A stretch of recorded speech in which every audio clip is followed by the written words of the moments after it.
শীতের দিনে আমার শিডিউলটা খুব ব্যস্তই থাকে, কারণ শীতের দিনে যেহেতু আমাদের ইট ভাটাটা স্টার্ট হয়ে যায়, তো এই শীতের দিনে রেগুলার যেতে হয় ভাটাতে। আর গরম দিনে তো মাঝে মাঝে গেলে হয়, যেহেতু ভাটার তো আর কাজ থাকে না, শুধু ইটার সেলিংয়েই থাকে, তো তখন মাঝে মাঝে যাই।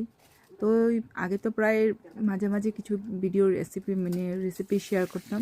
তো আজকে আর এখন আর টাইম পাচ্ছি না ইদানিং, যখন থেকে ভাটা যাচ্ছি।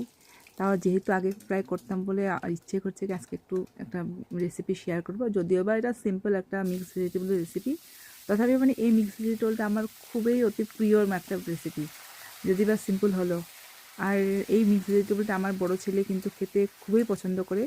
তো বর্তমান ও তো এখন জয়পুরে আছে, তো ও বাইরে যাওয়ার পর থেকে তো আমার এটা বানানোই হচ্ছে না, কারণ যখনই এটা করলে পরে মনে হয় যে ওর কথা, যে ও খুব ভালোবাসতো, ভাত দিয়ে খাবে, রুটি দিয়ে খাবে, মানে আজকে খাবে, থাকলে কালকে খাবে, খুব পছন্দ করতো।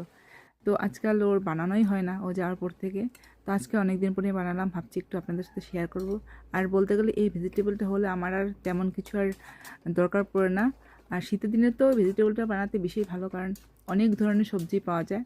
আর মেনলি তো মিক্স ভেজিটেবলে ফুলকপি, মূলো বা এগুলো পড়লে তো এটা টেস্ট আলাদাই হয়ে যায়। তো আজকে অনেকদিন পরে বানালাম, আর খুবই যত্ন করে বানিয়েছি।